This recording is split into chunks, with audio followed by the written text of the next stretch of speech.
పరిశుద్ధుడును సర్వోన్నతుడును సర్వాధికారి అయిన దేవుని పేరిట మీ అందరికీ శుభాభివందనములు తెలియజేసుకుంటున్నాను. జీసస్ న్యూ క్రియేషన్ మినిస్ట్రీస్ ద్వారా ఈ రీతిగా ప్రతిరోజు అనుదిన ఆహారమును మీకు అందించుటకు దేవుడిస్తున్నటువంటి కృపను బట్టి దేవునికి అనలేని కృతజ్ఞతలు. వాక్య ధ్యానంలోనికి మనం వెళ్దాము. సంఖ్యాకాండము 13వ అధ్యాయము 32-33 వచనములు. మేము సంచరించి చూచిన దేశము తన నివాసులను భక్షించు దేశము. దానిలో మాకు కనబడిన జనులందరూ ఉన్నత దేహులు. అక్కడ నెఫిలీల సంబంధులైన అనాకు వంశపు నెఫిలీలను చూచితిమి. మా దృష్టికి మేము మిడతల వలె ఉంటిమి, వారి దృష్టికిని అట్లే ఉంటిమనిరి. అందుకు ఆ సర్వ సమాజము, అయ్యో, ఐగుప్తుల మేమేలా చావలేదు, ఈ అరణ్యమందు మేమేలా చావలేదు, మేము కత్తివాత పడినట్లు యెహోవా మమ్మను ఈ దేశంలోనికి ఎలా తీసుకుని వచ్చాను, మా భార్యలు మా పిల్లలు కొల్లపోవుదురు, తిరిగి ఐగుప్తునకు వెళ్ళుట మాకు మేలు కదా అని వారితో అనిరి. వారు, మనము నాయకుని ఒకరిని నియమించుకుని ఐగుప్తునకు తిరిగి వెళ్ళుదామని ఒకరితోనొకడు చెప్పుకొనగా. సంఖ్యాకాండము 14వ అధ్యాయము 3-4 వచనములు. అట్లాంటి పరిస్థితుల్లో కాలేబు గారు అంటున్నటువంటి మాట ఏమిటంటే, యెహోవా మన యందు ఆనందించినడలా ఆ దేశంలో మనలను చేర్చి దానిని మనకిచ్చును, అది పాలు తేనెలు ప్రవహించు దేశము. సంఖ్యాకాండము 14వ అధ్యాయము 8వ వచనం. ప్రియ స్నేహితుడా, మన చుట్టూనున్న పరిస్థితులు పర్వతము కంటే బలీయమైనవిగా ఉండొచ్చు. వాటిని అధిగమించగలమనే నమ్మకం ఏ కోశాన మనకు లేకపోవచ్చు. అట్లాంటి పరిస్థితుల్లో దేవుడు మన యందు ఆనందించగలిగితే ప్రతి విధమైన పరిస్థితి మన ముందు మోకరిల్లుతుంది. దేవుడు ఎవరి యందు ఆనందిస్తారు అంటే, తన యందు భయభక్తులు గల వారి యందు, తన కృప కొరకు కనిపెట్టుకుని వారి యందు యెహోవా ఆనందించువాడై ఉన్నాడు. కీర్తనలు 147:11 వచనం.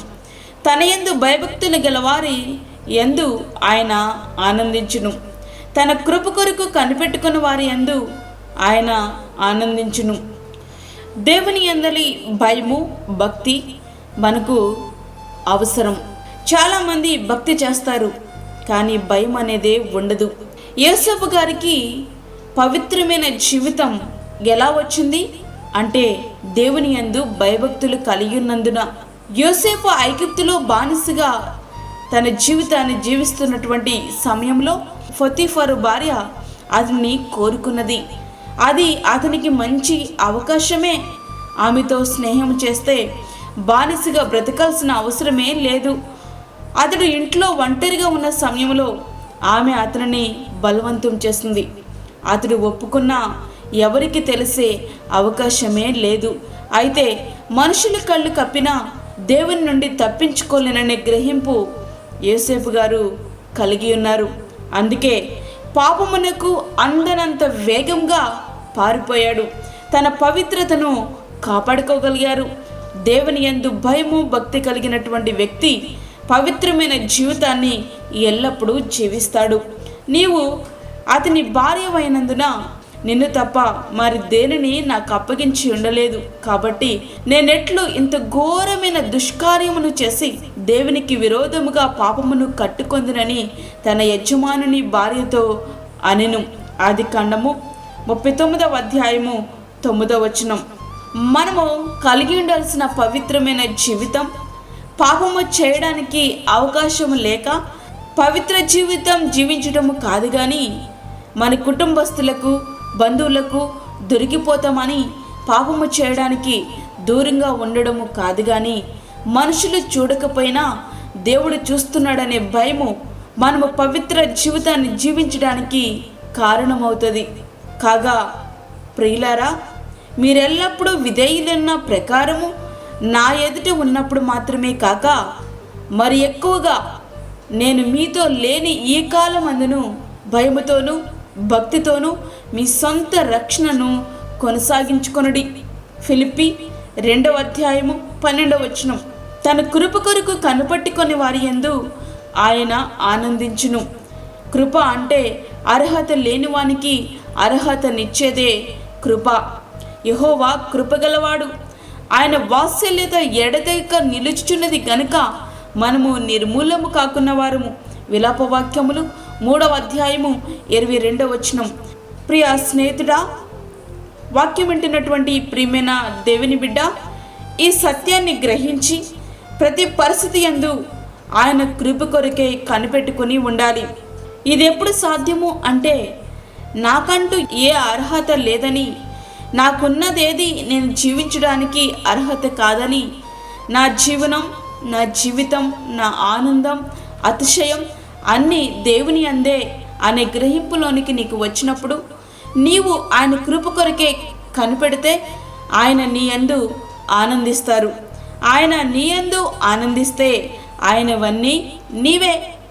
కాబట్టి ఇశ్రాయేలీలు దేవుని యందు ఆనందించలేక దేవుని బిడ్డలైనటువంటి వారి మీద తిరుగుబాటు చేశారు.